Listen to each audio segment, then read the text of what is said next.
সকালে নূর ফজরের আজানের সঙ্গে উঠত, তার পুরনো জায়নামাজে সেজদা করত, তারপর কোরআন পাক তেলাওয়াত করত। তার দোয়ায় একটাই প্রার্থনা থাকত, ইয়া আল্লাহ, আমার মাকে শিফা দাও এবং আমাদের হালাল রুজির উপায় দান করো। গ্রামের অনেকে তাকে খারাপ পথের পরামর্শ দিয়েছিল, কেউ বিয়ের লোভ দেখিয়েছিল, কেউ গৃহকর্মীর কাজের প্রস্তাব দিয়েছিল, কিন্তু নূর প্রতিবার একটাই উত্তর দিত, আমার রব যা লিখেছেন তাই উত্তম, আমি আমার ধৈর্য বিক্রি করতে পারি না।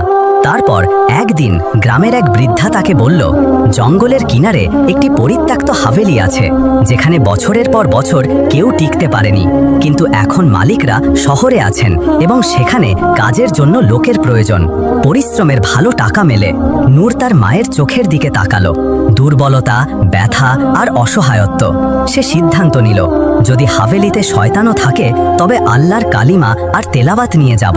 মায়ের কাছ থেকে অনুমতি নিল, দুটো রুটি আর কোরআনের একটি ছোট বই ঝোলায় নিয়ে রওনা হলো এমন এক পথে যেখানে তার ধৈর্য আর ঈমানের সবচেয়ে বড় পরীক্ষা হতে চলেছিল। যে হাভেলির দিকে নূর রওনা হয়েছিল তার নাম ছিল শমশী হাভেলি, যা একসময় জমিদার নবাব জয়নুল আবেদিন শমশীর বাসস্থান ছিল। প্রায় 100 বছর আগে এই হাভেলি ছিল গ্রামের সবচেয়ে আলিশান ভবন। মার্বেলের দেয়াল, বড় বড় ঝাড়বাতি, বাগান আর ফোয়ারা। নবাব সাহেব খুব ধনী ছিলেন, কিন্তু তার একটাই সন্তান ছিল, একটি মেয়ে, জুলেখা। বলা হয় জুলেখা অতুলনীয় সৌন্দর্যের অধিকারী ছিল, কিন্তু খুব অহংকারী ছিল।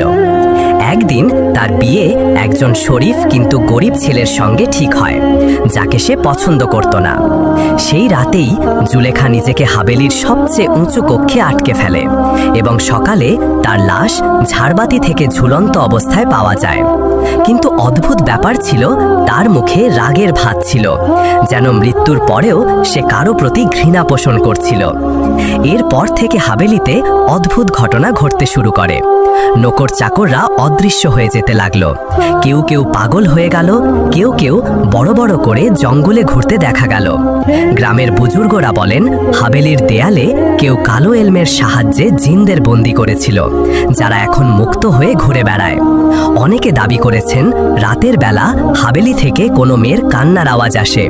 কেউ কেউ জানালা দিয়ে সাদা পোশাক পরা এক মহিলাকে দেখার কথা বলেছেন।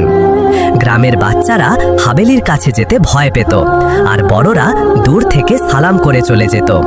বলা হয় যারা সেখানে কাজ করতে গিয়েছিল তারা বেশি দিন টিকতে পারেনি, কেউ ভয়ে চলে গেছে আর কেউ চিরতরে অদৃশ্য হয়ে গেছে। কিন্তু নূর যখন এসব শুনল তখন শুধু একটি কথাই বলল,